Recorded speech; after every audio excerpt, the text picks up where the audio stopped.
கரூர் வேலுசாமிபுரம் பகுதியில் தாவேக தலைவர் விஜய் பிரச்சார கூட்டத்தில் ஏற்பட்ட கூட்ட நெரிசல்ல சிக்கி குழந்தைகள் உட்பட 38 பேர் பரிதாபமா உயிரிழந்திருக்காங்க. இந்நிலையில முதலமைச்சர் மு.க.ஸ்டாலின் அவர்கள் தனி விமானம் மூலமா நள்ளிரவுல கரூர் புறப்பட்டு சென்றாரு. அங்க அவரு கூட்ட நெரிசல்ல சிக்கி உயிரிழந்தவர்களுடைய உடல்களுக்கு அஞ்சலி செலுத்தினாரு. அதுக்கப்புறமா அவங்களுடைய குடும்பத்தினரை சந்திச்சு ஆறுதல் சொன்னாரு. அதோட மருத்துவமனையில சிகிச்சை பெற்று வருபவர்களை சந்திச்சு நலம் விசாரிச்சாரு. இதை தொடர்ந்து செய்தியாளர்கிட்ட முதல்வர் ஸ்டாலின் என்ன பேசினார்னா, மிகுந்த துயரத்தோடு கனத்த இதயத்தோடு உங்க முன்னாடி நிக்கிறேன். கரூர்ல நடந்தது பெரிய துயரம். இதை குறித்து என்னால பேச முடியல. நேற்று இரவு 7:30 மணிக்கு கூட்ட நெரிசல்ல மூச்சு திணறல் ஏற்பட்டு பலர் மருத்துவமனைக்கு செல்வதா தகவல் வந்துச்சு. உடனடியா சட்டமன்ற உறுப்பினர் செந்தில் பாலாஜி அண்ட் மாவட்ட ஆட்சியர் மருத்துவமனைக்கு விரைந்து செல்ல சொன்னேன். அடுத்த சில மணி நேரத்திலேயே உயிரிழப்புகள் ஏற்பட்டதா தகவல் வந்தது. அதே மாதிரி பக்கத்து மாவட்டங்களில் இருக்கிற அதிகாரிகளையும் உதவிக்கு அனுப்பி வச்சேன். இந்த சம்பவத்துல 39 உயிர்களை இழந்திருக்கோம். அந்த கொடூரமான காட்சிகளை தொலைக்காட்சியில பார்த்தப்போ எனக்கு மனசு கேட்கல. அதனாலதான் இரவு 1 மணி அளவுல புறப்பட்டு கரூருக்கு வந்தேன். ஒரு அரசியல் கட்சி நடத்திய கூட்டத்துல இத்தனை உயிர்கள் பலியானது இல்ல. இனிமேலும் இது நடக்கக்கூடாது.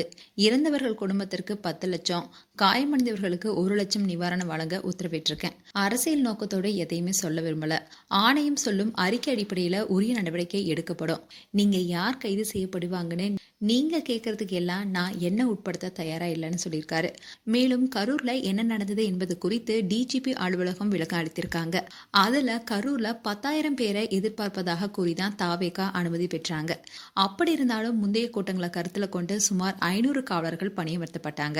மாலை 3 மணி முதல் இரவு 10 மணி வரைக்குமே நேரம் கேட்டிருந்த போதும் மதியம் 12 மணிக்கு விஜய் வருவார்னு அந்த கட்சியினர் அறிவித்திருந்தாங்க. ஆனா இரவு சுமார் 7:10 மணிக்கு தான் அவர் வந்தடைஞ்சாரு. இதற்கிடையில காலை சுமார் 11 மணில இருந்து அவருக்கான கூட்டம் கூட தொடங்கிட்டாங்க.